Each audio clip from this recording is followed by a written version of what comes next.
अस्सलाम वालेकुम नाज़रीन, फास्ट न्यूज़ सां गॾु मां आहियां साजिद कोराई। ख़बर शामिल कंदासीं तंगवाणी मत कश्मीरी भाइरनि ते ज़ुल्म जो 1 साल मुकम्मल थियण ते सॼे मुल्क जीअं तंगवाणी शहर में बि क़ौमी अमन कमेटी अॻवान हज़ूर बख्श बखराणी, सचल शेख, इलाही बख्श बखराणी ऐं ॿियनि जी अॻवानीअ में जाफराबाद रोड खां बस स्टैंड ताईं रैली कढी वई। रैलीअ में भारत मुर्दाबाद, मोदीअ ते लानत, पाक फौज जिंदाबाद ऐं पाकिस्तान जिंदाबाद जा नारा हंया विया। उन मौके ते अॻवाननि ख़िताब कंदे कश्मीरनि ते ज़ुल्म ऐं बरजत थी रही आहे। अक़वामी मुतहिदा अञा ताईं मज़लूम कश्मीरनि सां थींदड़ ज़ुल्म ते आवाज़ नाहे उथारियो।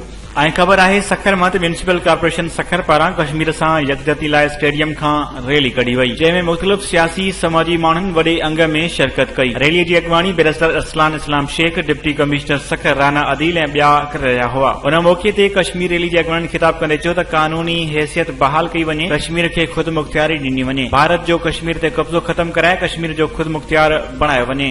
ऐं ख़बर आहे कानपुर मरमत सेप्को खानगढ़ जे नाजाइज़नि ख़िलाफ़ लांडी फीडर जे ॻोठाणनि सेप्को खानगढ़ जे ऑफिस ॿाहिरां एहतजाजी मुज़ाहिरो कयो। कानपुर मर वेझो लांडी फीडर जे मुख़्तलिफ़ ॻोठनि हज़ूर बख्श, राणो पिताफी, शबीर, सदीक पिताफी, कलर ॻोठ समेत मुख़्तलिफ़ ॻोठनि जे रवासियुनि बहादुर पिताफी, रसूल बख्श, फाइक अहमद पिताफी ऐं ॿियनि जी अॻवानीअ में सेको अमलदारनि जे नाजाइज़नि ख़िलाफ़ सेप्को खानगढ़ जे ऑफिस आॾो एहतजाजी मुज़ाहिरो कयो। उन मौके ते मीडिया सां ॻाल्हाईंदे एहतजाज कंदड़नि जो चवणु हो त गुज़िरियल 8 महीननि खां सेप्को अमलदारनि मनमस्ती कंदे लांडी फीडर जी बिजली कटे छॾी आहे, जंहिं सबबि केतिरा ई ॻोठ बिजलीअ खां महरूम आहिनि। हिननि इल्ज़ाम हणंदे चयो त फीडर जी बिजली बहाल करण लाइ अमलो रिश्वत वठे पियो, जेका नाइंसाफ़ी आहे। लांडी फीडर जे रवासियुनि सेप्को जे आला किरण खां मुतालबो कयो त मामले जो नोटिस वठी लांडी फीडर जी बिजली बहाल कई वञे, ॿी सूरत में एहतजाज जो दायरो वधायो वेंदो।